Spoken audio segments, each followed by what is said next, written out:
perkenalkan, nama saya Giska Nafsara Karandapelo dengan NIM 2303020094 dari kelas 6D. Nah, hari ini saya akan menjelaskan tentang hasil analisis Udinus komprehensif untuk memenuhi ujian akhir semester mata kuliah Hukum Ekonomi tentang Hukum Kepailitan dan PKPU. Jika berbicara tentang kasus restrukturasi utang korporasi, mayoritas orang mungkin akan langsung teringat pada vonis pelit raksasa tekstil Sritex atau jatuhnya jamu legendaris Nyonya Menner. Namun dalam materi saya kali ini, saya akan membawakan kisah yang berbeda dengan sudut pandang yang berbeda, yaitu kisah sukses penyelamat korporasi melalui instrumen hukum yang paling masif dalam sejarah Indonesia, yaitu proses PKPU PT Garuda Indonesia Persero Tbk dengan nomor perkara pada akhir 2021, PT Garuda Indonesia Persero Tbk digugat oleh krediturnya PT Mitra Buana Corporindo di Pengadilan Niaga Jakarta Pusat. Garuda Indonesia mengalami krisis keuangan akut akibat dampak dari COVID-19 dan beban sewa pesawat yang terlampau tinggi, hingga menumpuknya utang sebesar 142 triliun kepada lebih dari 500 kreditur, termasuk lessor pesawat internasional, BUMN, dan juga bank.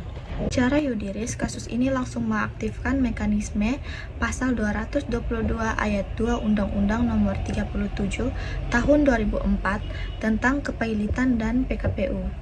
Pasal ini memberikan hak kepada debitur yang tidak dapat atau memperkirakan tidak mampu melanjutkan pembayaran utang yang sudah jatuh tempo untuk mengajukan penundaan kewajiban pembayaran guna menawarkan rencana perdamaian.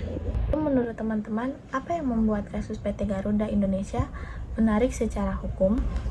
Jawabannya adalah pada keberhasilan penyelesaiannya. Berdasarkan teori hukum kepailitan modern yang dibahas oleh Aditya Pratama dalam Jurnal Hukum Bisnis Nasional, yaitu instrumen PKPU Indonesia sejatinya mengedepankan prinsip keberlangsungan usaha, fokusnya pada restoratif bukan likuidatif atau mematikan bisnis. Di sini Garuda Indonesia berhasil memaksimalkan esensi pasal 281 Undang-Undang Kepailitan. Melalui negosiasi yang alot selama berbulan-bulan, Garuda Indonesia berhasil meyakinkan 97,46% kreditur konkuren untuk menyetujui rencana perdamaian. Nah, rencana perdamaian itu berisi apa saja sih? Nah, rencana perdamaian itu berisi pemotongan nilai utang serta konversi utang menjadi ekuitas atau saham baru. Keberlangsungan voting ini memicu hal yang disebut sebagai prinsip calm down atau pemaksaan perdamaian. Artinya, begitu pengadilan meresmikan keputusan perdamaian berdasarkan pasal 285, maka keputusan tersebut mengikat secara mutlak, bahkan bagi minoritas kreditur yang sebelumnya sempat menolak rencana tersebut.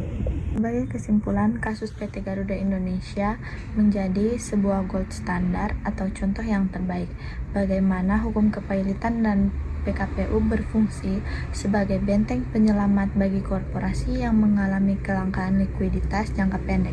Di sini pada akhirnya PKPU membuktikan bahwa utang 142 triliun dapat diurai secara damai asalkan proposal yang diajukan rasional, transparan, dan memberikan kepastian pemulihan ekonomi yang adil bagi semua pihak.